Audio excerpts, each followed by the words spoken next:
Logan with Bitcoin Thoughts. Here's another thing that I've been thinking about is Michael Saylor and his digital property thesis. I don't know if maybe this is a bit of smoke and mirrors for Michael Saylor, and he's playing more of like a 3D chess move, and he doesn't want to come out and say it. Um, and he reiterates all the time, like, oh, the US dollar will still exist, it's still going to be fine, this isn't going to affect this and that and the other, basically anything that would affect the government, which I think is a smart move on his part. So now, ETFs are approved and this and that. It's even more dug in, Bitcoin is, into the traditional system, and it's going to be even harder if they want to try and ban it or do anything like that. And I think it's got such a deep roots within the system now, it's almost impossible to get rid of it. But getting back to what my original point was, that he is basically, it's a speculative attack on the US dollar.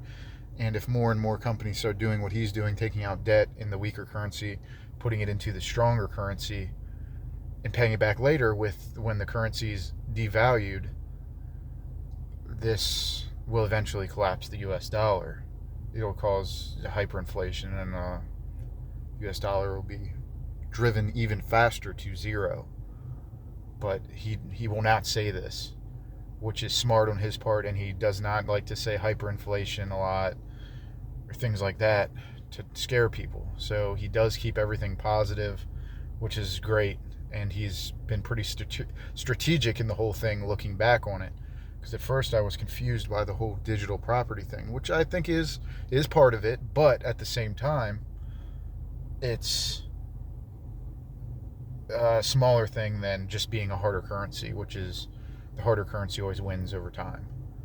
But I think it's well played on Michael Saylor's part, which, to lead to another thing, is George Soros made a ton of money this way. I can't remember if it was between the pound and the franc, or the pound and the mark. I can't remember. It was some combination of those three. I can't remember exactly which one. But that's how George Soros made billions of dollars back in, I guess it was the 70s or the 80s or something, somewhere around that time. It's been a while.